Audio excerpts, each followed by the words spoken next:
একটা সংশোধনী দেই আপনাদেরকে। তামিরুল মিল্লাত কামিল মাদ্রাসা এটা ঢাকা না, এটা হবে টঙ্গী। তামিরুল মিল্লাত কামিল মাদ্রাসা ঢাকা নয়, টঙ্গী। হ্যাঁ, তামিরুল মিল্লাত কামিল মাদ্রাসা এটা জামাত ইসলামী বাংলাদেশের প্রতিষ্ঠিত মাদ্রাসা, যে মাদ্রাসার স্বপ্ন দেখেছিলেন এদেশের বড় বড় ওলামায়ে কেরাম, অধ্যাপক গোলাম আজম, শহীদ মাওলানা মতিউর রহমান নিজামী, শহীদ মাওলানা দেলওয়ার হোসেন সাইদি। এরা হলেন এই মাদ্রাসার স্বপ্নদ্রষ্টা, প্রতিষ্ঠাতা এবং পরামর্শক ছিলেন তারা। এই মাদ্রাসাটি 3টা জায়গায় এখন আছে। একটা হলো যাত্রাবাড়ি ক্যাম্পাস, যেটা মূল মাদ্রাসা আগে ছিল, এটা একটি এখন স্বতন্ত্র মাদ্রাসা হিসেবে আছে। এখানে প্রায় 6-7 হাজার ছাত্র আছে। আর আরেকটা দেখবেন আপনারা মাতুয়াইলে, ঢাকায় ঢুকতেই দেখবেন রাস্তার ডানে যাওয়ার সময়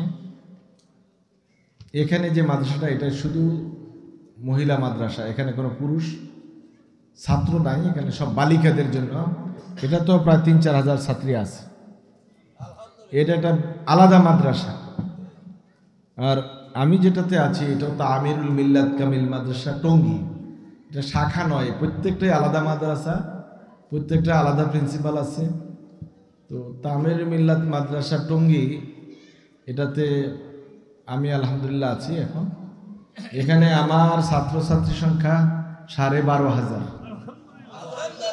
বাংলাদেশের সর্বোচ্চ ছাত্রছাত্রী মাদ্রাসার অঙ্গনে এটা হলো তামিরুল মিল্লা কামিল মাদ্রাসা টঙ্গী। এবং আলহামদুলিল্লাহ ক্যাম্পাস অনেক সুন্দর। আপনাদের সবার দাওয়াত রইল, যাবেন ইনশাল্লাহ। ছাত্র দিবেন, ছাত্রী দিবেন। মেয়েদের আলাদা ক্যাম্পাস আছে, ছেলেদের আলাদা ক্যাম্পাস আছে। এটা হলো আপনাদের জানার জন্য বলা, অনেকেই জানেন না হয়তো, এর জন্য বলেন শাখা। কোনোটাই শাখা না, প্রত্যেকটাই আলাদা মাদ্রাসা। এবং আলহামদুলিল্লাহ দেশের সবচেয়ে মেধাবী ছাত্রগুলো আমাদের কাছে যায়। এবং এখানে আলহামদুলিল্লাহ প্রতিটি শাখায় প্রচুর সংখ্যক ছাত্রছাত্রী আছে। আমাদের শুধু আলিম শাখায় ফার্স্ট ইয়ার এবং সেকেন্ড ইয়ার মিলে প্রায় 3400 ছাত্রছাত্রী আছে। এগুলো আপনাদেরই সন্তান। আমরা শুধু পরিচর্যা করার চেষ্টা করি। আল্লাহ তাআলা যেন সবাইকে আলেমী দ্বীন হিসেবে কবুল করে, আমরা সবাই বলি আমিন। সম্মানিত ভাইরা, আমি আপনাদের সামনে খুব সংক্ষেপে কিছু কথা বলবো। আমি পেশাদার ওয়াইজ না, এটা তো শুরু থেকে বুঝতে পারছেন মনে হয়। আমার সাথে থাকতে হবে, নাহলে আমি কথা বলতে পারবো না। মানুষের ঈমান চলে যায় 3 কারণে। কয় কারণে? আমরা কিন্তু ঈমান আনা শিখছি, কোন কোন কারণে ঈমান যায় এটার প্রতি আমাদের খুব নজর নেই। ঠিক আছে না? উযু করতে জানি, উযু ভঙ্গের কারণ জানতে হবে তো। উযু ভঙ্গের কারণ যদি না জানেন তাহলে তো আপনার উযু ছুটে যাবে, আপনি ইবাদত করতেই থাকবেন। কিন্তু উযুতে চলে গেছে, এরপরে আর ইবাদত করা যায় না, এই কথাটা জানা লাগবে তো। আমরা উযু ভঙ্গের কারণ কিন্তু জানি, জানি কি না? কিন্তু ঈমান ভঙ্গের কারণ আমরা অনেক মুসলমানরাই জানি না। কথা ঠিক কিনা বলেন? ঈমান যায় কয় কারণে? মনে রাখতে হবে, ঈমান যায় কয় কারণে?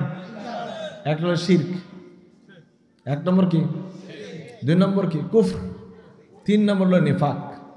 শিরক, কুফর, নেফাক, এই 3টা হলো ঈমানের ভাইরাস। ঈমান ধ্বংস করার জন্য কঠিন 3টা ভাইরাস আছে। একটা ভাইরাসের নাম কি? দ্বিতীয়টার নাম কি? তৃতীয়টার নাম কি? নিফাক। এই 3টা একসাথে ঢুকা লাগবে না। আপনি যদি মনে করেন আমি মাত্র শিরিক আনা শুরু করছি, আলহামদুলিল্লাহ আল্লাহ বাঁচাইলে তো আমার কাছে কুফরি নেই, তাহলে আমি ইমানদার আছি নাকি? কুফরিও করি না, শিরিকও করি না, শুধু মুনাফিকি করি, আমার তো ইমান ঠিকই আছে। ঠিক তাই?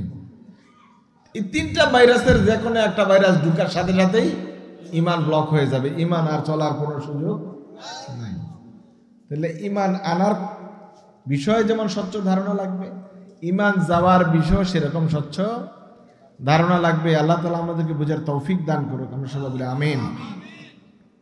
আমি আপনাদের সামনে সূরাতুল লুকমান, কোরআনে কারিমের 31তম সূরা, 34টি আয়াত, 4টি রুকু বিশিষ্ট এবং মক্কি মাদানী তালিকা অনুযায়ী এটা মক্কি সূরা 57তম সূরা, সূরাতুল লোকমান, এখান থেকে তেলাওয়াত করেছি।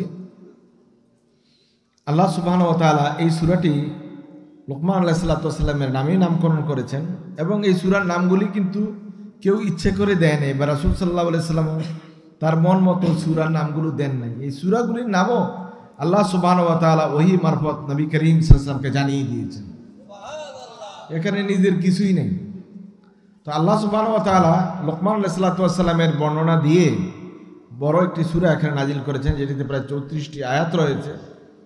এগুলো আমাদের জন্য, আমাদের সন্তানদের জন্য, ভবিষ্যৎ প্রজন্মের জন্য দিক নির্দেশনা এই সূরায় আল্লাহ রাব্বুল আলামিন দিয়েছেন। আমাদের একটা অভ্যাস হলো আমরা নিয়ামত পাওয়ার আগ পর্যন্ত আল্লাহ তাআলার কাছে শুধু কান্নাকাটি করতে থাকি, যে আমার এটা নাই, এটা নাই, ওটা নাই। অভিযোগ চলতেই থাকে। অভিযোগ আছে না নাই? আল্লাহর বিরুদ্ধে অভিযোগ আছে তো, একটা দুইটা না। যখন বলা শুরু করেন তখন বলতে চাইবেন যে হাজার হাজার অভিযোগ। তো আমি আপনাদেরকে যদি কাগজ কলমও দিই যে আপনারা লিখে দেন কটা অভিযোগ, 5টা 7টার অভিযোগ লেখার পরে আপনি কোনো অভিযোগই খুঁজে পাবেন না। আল্লাহর বিরুদ্ধে আপনার অভিযোগ কি হবে? হুজুর আমার ছেলেটা বেকার, চাকরি নেই। আল্লাহর বিরুদ্ধে অভিযোগ কি? আমার মেয়েটা বড় হয়ে গেছে, বিয়ে দিতে পারতেছি না। আমার জমি মামলা আছে, এটা আমি দখল করতে পারতেছি না। আমার চাকরি নাই, আমি অসুস্থ। এরকম বলতে বলতে কয়টা 5টা 6টা বলার পর আল্লাহর বিরুদ্ধে অভিযোগের সংখ্যা একবারে কমে যাবে। আপনার লিখতেই পারবেন না, চেষ্টা করলেও আর সংখ্যা বাড়াইতে পারবেন না। কিন্তু আল্লাহ তাআলা যে আপনার উপর নিয়ামত দিচ্ছেন, এগুলো কি পরিমাণ দিচ্ছেন, কি পরিমাণ দিচ্ছেন, ওটা গুণে শেষ করা যাবে না। আল্লাহ সুবহানাহু ওয়া তাআলা বলেন, ইন তাউদ্দু নি'মাতাল্লাহি লা তুহসুহা। তুমি যদি আমার নিয়ামতকে গণার চেষ্টা করো, আমার করুণাকে গণার চেষ্টা করো, তাহলে এটা গুণে শেষ করতে পারবে না। এত পরিমাণ নিয়ামত আল্লাহ তাআলা আমাদেরকে দিয়ে রেখেছেন। কথা ঠিক কিনা বলুন?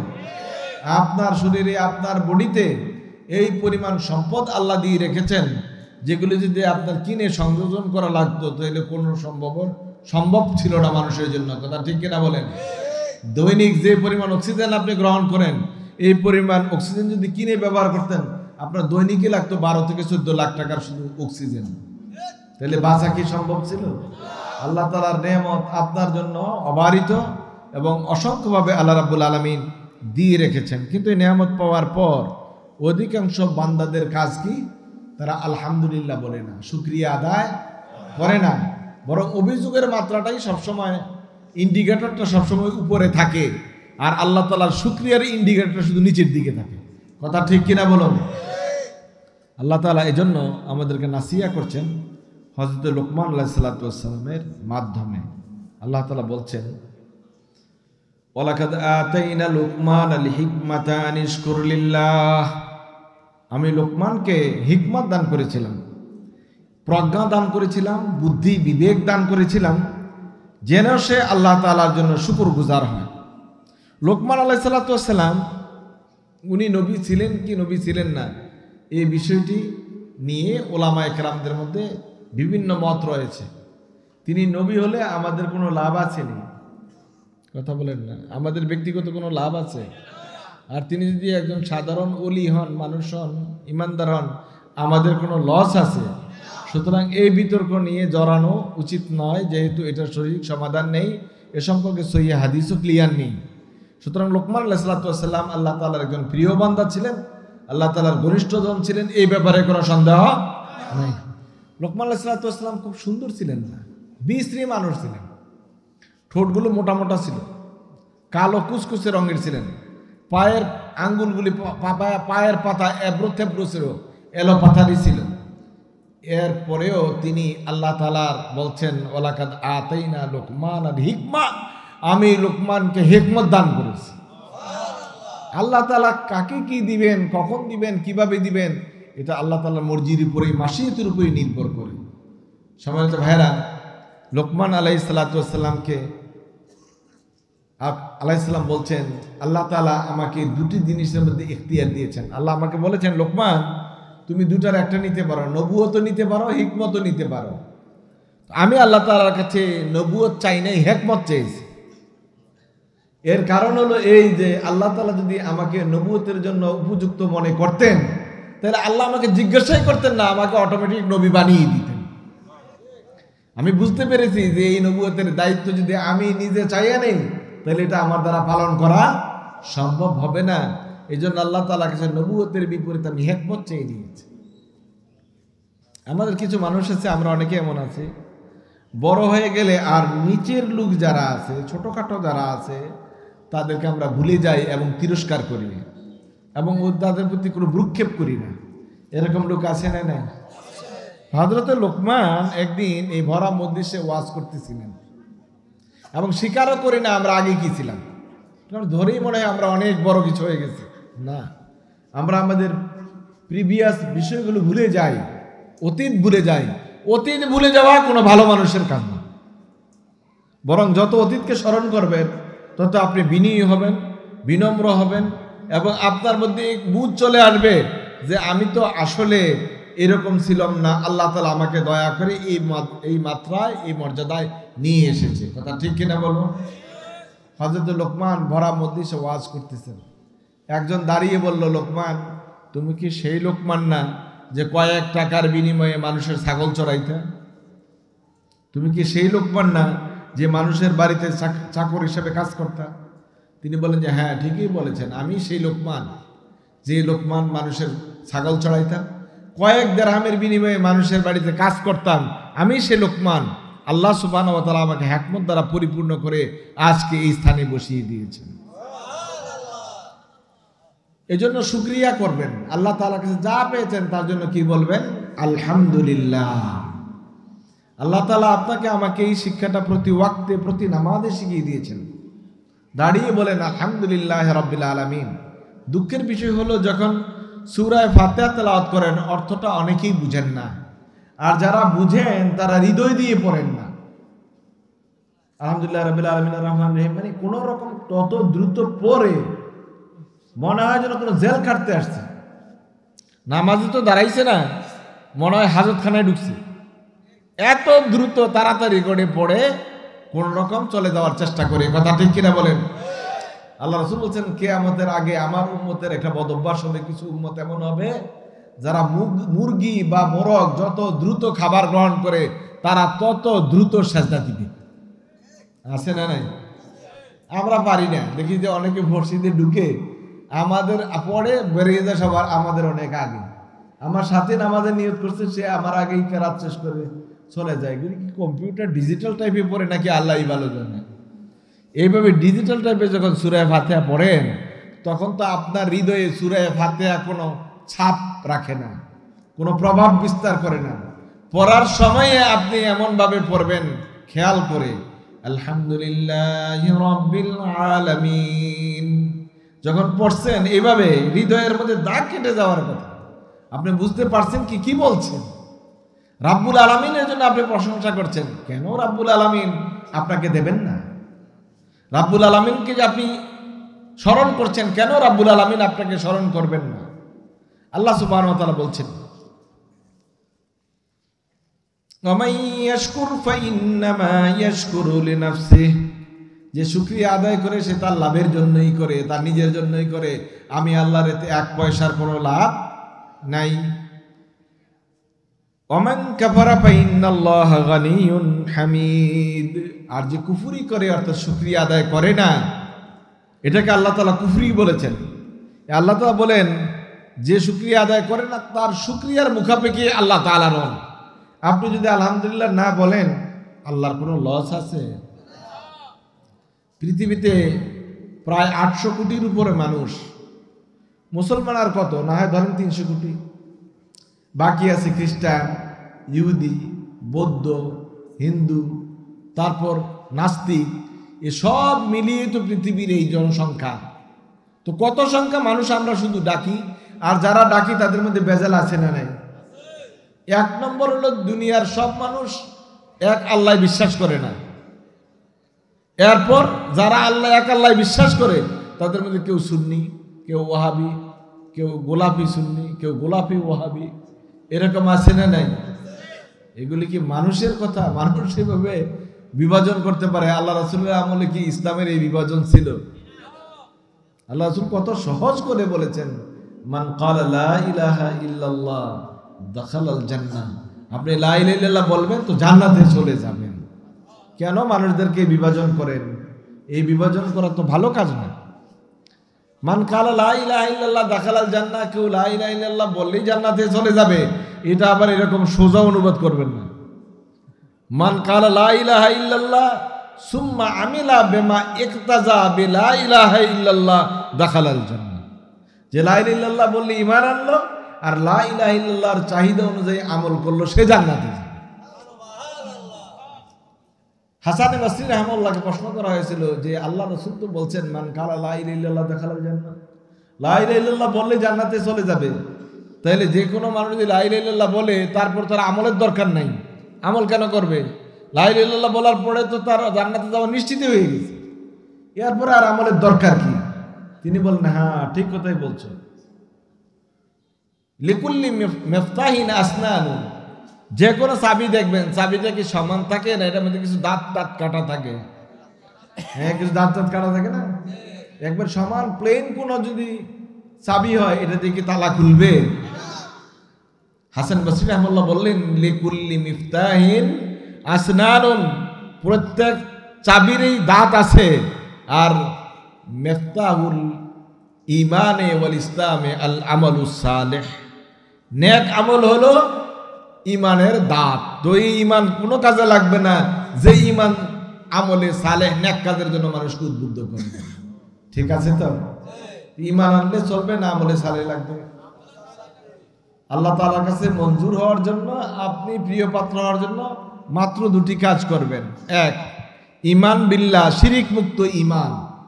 দুই নম্বর, এটা হলো আল আমালুস সালেহ, নেক আমল করা। কারণ কোরআনে কারিমে আল্লাহ সুবহানাহু ওয়া তাআলা যখন যে জায়গায় যেভাবে যা বলেছেন ঈমানের আলোচনা, সাথে সাথেই বলছেন ওয়া আমিলুস সালিহাত, তারা নেক কাজ করে।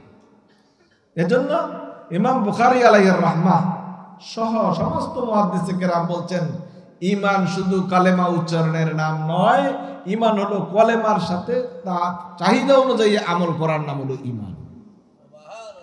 সুতরাং আপনি শুধু কালেমায়ে লা ইলাহা ইল্লাল্লাহ পরে ঈমানদার হয়ে যাবেন না, যতক্ষণ না পর্যন্ত আমলে সালেহ বা নেক কাজ আপনার ঈমানের সাথে যুক্ত না হবে, ততক্ষণ বুঝাই যায় এই ঈমান আপনার মধ্যে কোনো কাজেই করে নাই, কোনো রকমের প্রভাব বিস্তার করতে পারে নাই। ঈমানের সাথে তখনই প্রভাব বিস্তার করবে যখন আপনি ঈমান অনুযায়ী আমল শুরু করবেন। কথা ঠিক কিনা বলেন? আপনি দাবি করেন আমি ছাত্র, স্কুলেও যান না, রেজিস্ট্রেশন খাতায় নাম নাই, হাজিরা খাতায় নাম নাই, শুধু নিজে দাবি করলেন ছাত্র। এই দাবি করার লাভ কি? হয়তো একটা কার্ড টার্ড থাকলে বাসের মধ্যে হাফ ভাড়া দিতে পারবেন, আর কোনো উপকার আছে? এছাড়া মানুষকে কন্ট্রাক্টরকে ধোকা দিয়া হাফ ভাড়া দেওয়া ছাড়া এই ছাত্র বলার আর এক পয়সার কোনো মূল্য আছে? এক পয়সার কোনো মূল্য নেই। সুতরাং ঈমানের সাথে আমলে সালেহ এটা জরুরি কাজ। সম্মানিত ভাইরা, আগে তো ঈমান ঠিক করবেন, তারপর না আমলে সালেহ করবেন। কিন্তু আমাদের দেশে অধিকাংশ মানুষ মসজিদেও যায়, নামাজও পড়ে, আবার মাজারেও যায়, সেজদাও দেয়। এরকম লোক আছে না নাই? দুই জায়গায় ফার্স্ট, মসজিদেও ফার্স্ট, ওই মাজারেও ফার্স্ট। এরকম লোক আছে না নাই? এদের কি ঈমান আছে? এরা কোন তরিকার লোক বলেন তো? এরা কোন তরিকার লোক? এরা মুনাফিক তরিকার লোক। কারণ তারা দুই দলকে বুঝাইতে চায় আমরা হকের উপরে আছি, সহি তরিকায় আছি। আল্লাহ সুবহানাহু ওয়া তাআলা কোরআনুল কারীম সূরা আল বাকারা শুরুতে আল্লাহ তাআলা বলছেন এই মানুষগুলোর চরিত্র, ওয়া মিনান নাসি মান ইয়াকুলু আমান্না বিল্লাহি ওয়া বিল ইয়াউমিল আখির ওয়া মা হুম বিমুমিনিন। একদল মানুষ তোমরা দেখবে যারা বলে যে আমরা ঈমান এনেছি আল্লাহর উপরে, ঈমান এনেছি আখিরাতের উপরে, ওয়া মা হুম বিমুমিনিন, অথচ তারা ঈমানদার নয়। ঈমানদার দাবি করার পরেও আল্লাহ বলছেন তারা ঈমানদার নয়। আপনি মসজিদেও যান, আবার মাজারে গিয়েও যখন সেজদা দেন, তখন আপনার ঈমান কি থাকে? তাহলে বুঝে শুনে যাবেন কোথায় যাচ্ছেন, কি যাচ্ছেন, কোথায় কিভাবে ঈমান বিক্রি করেন। আল্লাহ সুবহানাহু ওয়া তাআলা বলছেন ইউখাদিউনাল্লাহা ওয়াল্লাযীনা আমানু ওয়া মা ইয়াখদাউনা ইল্লা আনফুসাহুম ওয়া মা ইয়াশউরুন। তারা মনে করে তারা আল্লাহকে ধোঁকা দিচ্ছে, ইমানদারদেরকে ধোঁকা দিচ্ছে। আল্লাহ তাআলা বলছেন ওমা ইয়াখদাউনা ইল্লা আনফুসাহুম ওমা ইয়াশউরুন, তারা তাদের অজান্তেই নিজেরা নিজেদেরকে ধোঁকা দিচ্ছে। এটার উদাহরণ ধরেন, কোন একটা ছাত্র সে বাড়ি থেকে গেছে কোথায়, স্কুলে, বলে গেছে আমি কোথায় যাই, স্কুলে যাই। আদতে স্কুলে যায় নাই, রাস্তায় গিয়ে দেখছে কতগুলো দুষ্ট ছেলে সেখানে ক্রিকেট খেলে, ওরা বলছে আসো আমাদের সাথে ক্রিকেট খেলো। অথবা কিছু ছেলে দেখলো ক্যারাম বোর্ড খেলে, আসো ক্যারাম বোর্ড খেলো, ক্যারাম বোর্ড খেলা শুরু করেছে। যখন ঠিক স্কুল ছুটি হওয়ার টাইম হয়েছে 4টার সময়, ওই সময় হন্তদন্ত হয়ে বাড়ি ফিরছে। আর মা তো এই ছেলেকে দেখে পেরেশান, চেহারা বিবর্ণ হয়ে গেছে। রোদ্রে খেললে কি চেহারা ঠিক থাকে? মা তো মনে করছে যে সারাদিন ক্লাস করে আমার ছেলে ক্লান্ত, আসো বাবা, তাড়াতাড়ি এর খাবারের ব্যবস্থা করেছে, সব আয়োজন করেছে। আর বলতেছে হা সারাদিন তুমি খেলছো, নামাজ আর এই ক্লাস করছো, এত কষ্ট হয়েছে তোমার, আসো বাবা আগে খাবারের ব্যবস্থা করে দিই। ছেলে তো মনে মনে খুশি। ফাঁকি দিছে কয়জনকে? 2 জনকে। এক স্যারদেরকে ফাঁকি দিছে আর মাকে বা বাবাকে ফাঁকি দিয়েছে।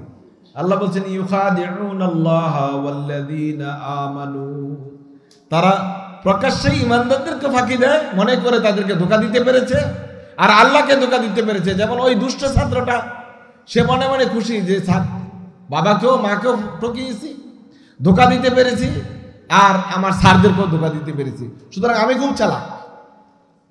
আসলে আদতে কি সে চালাক না বোকা? আল্লাহ তাআলা বলছেন ওয়ামা ইয়াখদাউনা ইল্লা আনফুসাহুম ওয়ামা ইয়াশউরুন, আদতে সে জানেই না, তার জানার অজান্তেই সে নিজকে নিজে ক্ষতিগ্রস্ত করেছে। এই ছাত্রটা নিজে ক্ষতিগ্রস্ত হলো কিনা বলো? এটা যদি সে কোনো কারণে এখন বুঝবে না, কখন বুঝবে? যখন বয়স 20, 25, 30 হবে, চাকরির জন্য খুঁজবে, চাকরি পায় না, সার্টিফিকেট নাই, কিছু নাই, তখন বুঝবে যে আরে ওই বাবার কথা, মায়ের কথা, স্যারের কথা যদি শুনতাম তাহলে তো আমার এই অবস্থা হতো না। আল্লাহ সুবহানাহু ওয়া তাআলা বলেন কিছু মানুষ এমন আছে যারা তাদের ঈমান বিনষ্ট করে উপরে দেখায় যে আমরা ঈমানদার, আসলে তাদের ভিতরে ঈমান নাই। সুতরাং ভাইরা, ঈমান সুরক্ষা করার জন্য দায়িত্ব কিন্তু আপনাকেই নিতে হবে। আপনার ঈমান সুরক্ষা কে করবে? আপনিই তো করবেন। আপনার বাড়ির ম্যাপ, পর্চা, খতিয়ান, তারপরে এটার ট্যাক্স আপনি দেন না, তো ঈমানের জন্য আপনার কাজ কি? এটা মূল কারণ কি জানেন? ঈমানটা না বুঝে গ্রহণ করা। না বুঝে ঈমান গ্রহণ করার কারণে ঈমানের মূল্য আমার কাছে আপনার কাছে নাই। কথা ঠিক কিনা বলেন? এটা হলো যদি বাপ দাদার দিনের সম্পত্তি কেউ পায়, দেখবেন অনেক জমি জমা রেখে গেছে, ছেলে মেয়েরা এগুলো কোনো খোঁজেই নয়।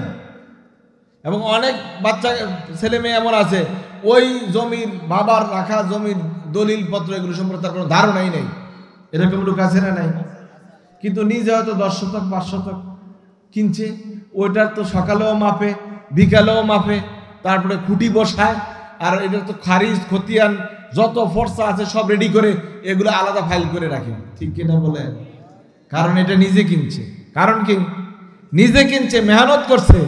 ওই ঈমান তো আমার বাবা আনছিল, আমার দাদাই আনছিল, দাদার দাদাই আনছিল।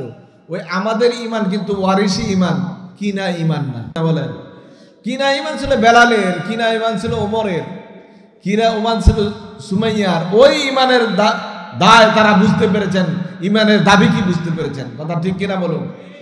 সুতরাং ভাইরা, ঈমানটা বুঝে শুনে আনতে হবে। এটা এমন কোনো জিনিস নয় যে কিছু একটা বাদ দিলে ঈমান থাকে। ঈমানের মূল ভিত্তি 5টা। ঈমানের মূল ভিত্তি কয়টা? আল ঈমান বিল্লাহ, আল্লাহর প্রতি ঈমান আনা, রাসূলের প্রতি ঈমান আনা, কিতাবের প্রতি ঈমান আনা, ফেরেশতাদের প্রতি ঈমান আনা, আখিরাতের প্রতি ঈমান আনা। এটা আল্লাহ সুবহানাহু ওয়া তাআলা সূরাতুল বাকারায় একটা আয়াতে বর্ণনা করেছেন।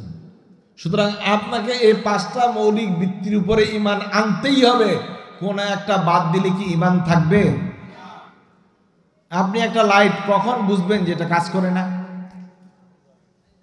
কথা বলেন না কেন? কখন বুঝবেন? যখন এটা আলো দেয় না, তখন বুঝবেন এটার ফিউজটা নাই, সব ঠিক আছে, ফুল বডি ঠিক, শুধু ফিউজটা কেটে গেছে, এই লাইটটা কি জ্বলবে? আমি যখন ধামতি মাদ্রাসায় পড়ি তখন মাদ্রাসার পাশে 2টা দোকান ছিল। আপনারা যদি আমার বয়সী কেউ দামতি মাদ্রাসার ছাত্র থাকেন তাহলে আপনারা এটা জানবেন। 2টা দোকান ছিল, একটা ছিল করম আলীর দোকান, একটা ছিল চাঁদ মিয়ার দোকান। তো চাঁদ মিয়ার করম আলীর যে দোকানগুলি ছিল, এই দোকানগুলির বেড়া আপনার আগে কেরাসিনের টিট গত এগুলি দিয়ে দেওয়া, আর এগুলো আলকাতরা দিয়ে দিছে, আলকাতরা দিয়ে কেরাসিনের টিন দিয়ে বেড়া দিছে। আগে তো এরকম বিল্ডিং টিল্ডিং ছিল না বললেই চলে। তো ওই করম আলীর একটা দোকান, চাঁদ মিয়ার একটা দোকান। করম আলী এমন গরম, মারাত্মক, মানে রাগ বেশি আর কি, 1 পয়সা বাকি ছাত্রদেরকে দিত না। আর চাঁদ মিয়া একটা নরম মানুষ ছিল, খুব নরম তবিয়তের লোক, বাকিটাকে তো দিতই। তো মাঝে মাঝে ছাত্রদের ভাতিজা মনে হয় কিছু ফাইলাম টাইলাম হলে, মানে বকে আছে আর কি, কিছু ফাইলাম টাইলাম হলে একটু যদি শক্ত করে বলা যেত, কি আমি তো সব দিয়ে দিছি, আচ্ছা ঠিক আছে তুমি রাগ করো না, ঠিক আছে দিলে দিয়ে লাগছে, মানে এত সহজ সরল মানুষ ছিল আর। আর ওই করম আলী কিন্তু সাংঘাতিক গরম, সে 1 পয়সা বাকি কাউকে দেয় না। তো মাদ্রাসায় তো সবসময় কিছু দুষ্ট ছেলে থাকে, হেরা চক দিয়ে ওই যে কালো কি আছে না, কালো তো টিনের বেড়া, আলকাতরার বেড়া, ওটার মধ্যে চক দিয়ে লিখে দিছে করম আলী গরম, চাঁদ মিয়া নরম। করম আলী তো বেশি খেপা, করম আলী গরম, চাঁদ মিয়া নরম। চাঁদ মিয়া নরম ব্যবহার করে এই জন্য লিখছে।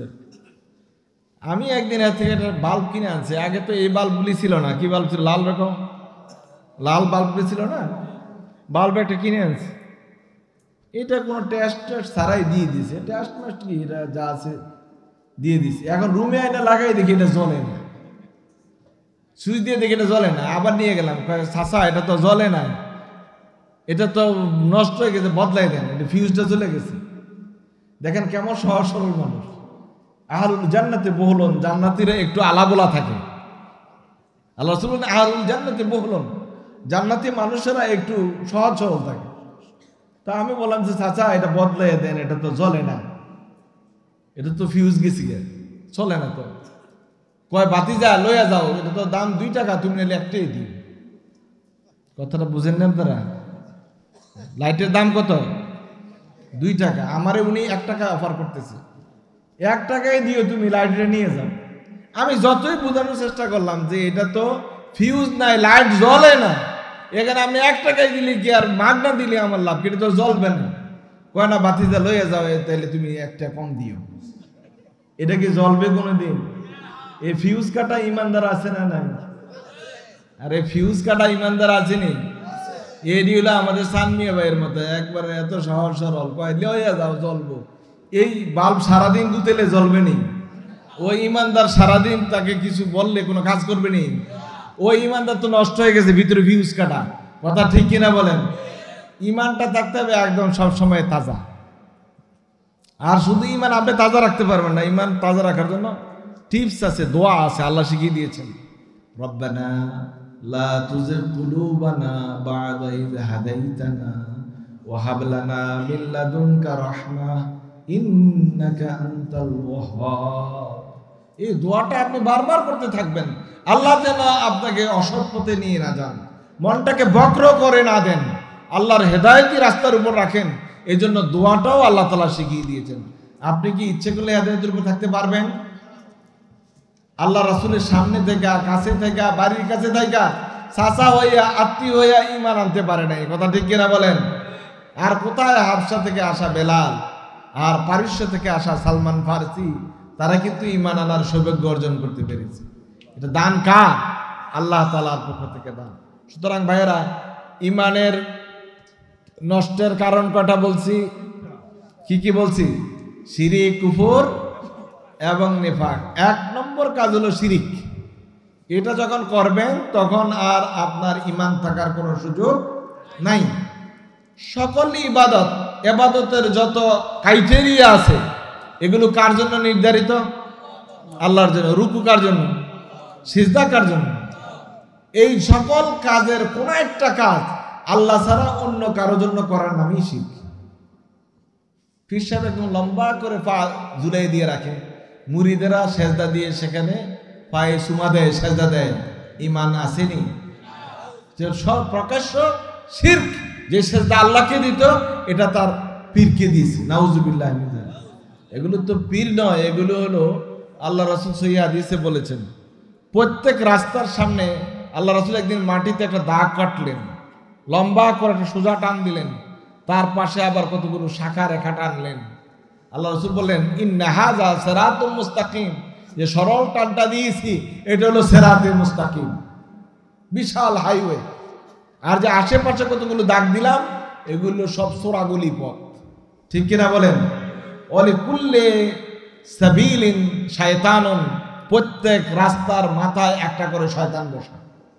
সিপাগুলির মধ্যে নিতে পারলেই তো কাজ করা সহজ। চিন্তাই, রাহাজানি এগুলি কি বড় হাইওয়ের মধ্যে বেশি হয় না সিপাগুলির মধ্যে বেশি হয়? ইমান কাটে কোথায়? সিপাগুলির মধ্যে নিয়ে। আপনি হাইওয়েতে যাচ্ছেন, ছিনতাইকারীরা আপনাকে ধরবে না, হাজার হাজার মানুষ, হাজার হাজার গাড়ি, এখানে ছিনতাই করে সুবিধা করা যাবে না। যেই মাত্র আপনি স্টপেজে নেমে রিক্সা নিয়ে অথবা পায়ে হেঁটে কোনো একটা গলিতে ঢুকলেন, বাসার দিকে যাবেন, দেখবেন হঠাৎ করে এক ভাতিজার সাথে দেখা, সালাম দিয়ে বলবে, চাচা কেমন আছেন? যে ভাতিজা আপনার জীবনে কোনোদিন দেখেন নাই, ওই দিন দেখা করে কি আছে দিয়ে ফেলেন, না এটা তো দেখতেই পাচ্ছেন আমার হাতে এটা কি, তো সে নিয়ে যাবে। বাসায় গেলে, বাড়িতে গেলে আপনি খালি হাতে যাবেন, আপনার পরিবারের লোকেরা আপনাকে কি দিবে? সান্ত্বনা দিবে, বলবে আরে গেছে গেছে থাক, মালের উপর দিয়ে গেছে, তুমি যে বাইসে আসছো এটাই বড় কথা, আলহামদুলিল্লাহ। তুমি জীবিত আছো এটা আলহামদুলিল্লাহ, মাল গেলে গেছে, ঠিক কিনা বলেন? সান্ত্বনা দেয় তো আমাদের মায়েরা বোনেরা, সান্ত্বনা দেয়, মাল গেছে গেছে। এখন আপনি যে মাজারে গেলেন সেখানে কি হারাই আসছেন? কি হারাইছেন? এটা কি পরের দিন কিনা যাবে কোনো জায়গায় গিয়ে? যে এইটাকে বলা যাবে ইমান গেছে গেছে, তুমি যে বাইসে ঠিক আছে, এটা বললে কি চলবে? তুই ইমান গেছে গেছে, তুমি যে বাইসে আছো, হে বাইসে থাকার মধ্যে লাভ কি? ইমান না থাকলে এক পয়সার দাম আছে? এটা কি এমন জিনিস যে আমার সুটকেস গেছে পরের দিন বাজার থেকে কিনবো, আমার টাকা গেছে পরের দিন টাকা আসবে? এটা তো এরকম না। এটা গেলে কোনো বাজার থেকে কিনা যায় না। সতর্ক ভাইয়েরা, ইমান এইভাবে জায়গায়, বিভিন্ন জায়গায়, মাজারে, পীরের দরবারে, দরগায় গিয়ে ইমান বিক্রি করবেন না, শিরিক করে ইমান বিক্রি করবেন না। আল্লাহ সুবহানাহু ওয়া তাআলা বলেন, লোকমান আলাইহিস সালাম তার প্রিয় ছেলেকে অনেকগুলো উপদেশ দিয়েছেন। আমরা একটা উপদেশ আলোচনা করি, আমরা বিদায় নেব ইনশাআল্লাহ। আল্লাহ সুবহানাহু ওয়া তাআলা বলছেন, ওয়াইয ক্বালা লুকমানু লিবনিহি ওয়া হুয়া ইয়াইযুহু ইয়া বুনাইয়া লা তুশরিক বিল্লাহ ইন্নাশ শিরকা লাযুলমুন আযীম। লোকমান আলাইহিস সালাম তার প্রিয় ছেলেকে বললেন, ও আমার প্রিয় ছেলে, ভালো করে মনে রাখো, লা তুশরিক বিল্লাহ, আল্লাহ তাআলার সাথে শরীক করিও না। ইন্নাশ শিরকা লাযুলমুন আযীম, শিরিক হচ্ছে সবচেয়ে বড় জুলম। আল্লাহ সুবহানাহু ওয়া তাআলা যেটা সবচেয়ে বেশি অপছন্দ করেন সেটা হলো তার সাথে কাউকে শরীক করা। যত কাজ আছে, আপনি যে গুনাহ করতেছেন প্রতিদিন, আল্লাহ কি জানেন না? দেখেন কি দেখেন না? এরপরেও কি আল্লাহ তাআলা আপনার উপর সন্তুষ্ট না? আল্লাহ তাআলা অপেক্ষায় থাকেন কখন আপনি বলবেন, আল্লাহ আমি তওবা করেছি, আমাকে মাফ করে দিন। গোটা মানুষের জন্য, গোটা পৃথিবীর মানুষের জন্য, মুসলমানদের জন্য আল্লাহ তাআলা সব সময় অপেক্ষমান থাকেন। আপনি শুধু তওবা করবেন, চাইবেন, আর আল্লাহ তাআলা আপনাকে মাফ করে দিবেন। সুবহানাল্লাহ বলবেন না? আর তওবার দরজা কতক্ষণ পর্যন্ত খোলা? আল্লাহ রাসূল বলেছেন ইলা ইয়াউমিল কিয়ামা। আর আপনার তওবার দরজা কতক্ষণ খোলা? হাত্তা ইউগারগিরু, মৃত্যুর বিছানায় শুয়ে যখন ঘর ঘর ডাক আসবে এর আগ পর্যন্ত আপনার জন্য তওবার দরজা খোলা। শয়তান একমাত্র এটাকেই ভয় পায় যে আপনি নি কোনো সময় তওবা করে ফেলেন। শয়তান আপনাকে পাহারা দিয়ে রাখে, আপনি তো গুনাহ করছেন সে যা গুনাহ যাই করছে সেজন্য তওবার কথাটা মুখে দিয়ে না আনে, আপনাকে পাহারা দিতে থাকে। সুতরাং শয়তানের হাত থেকে বাঁচার একটা বড় রাস্তা হলো কি? তওবা করা।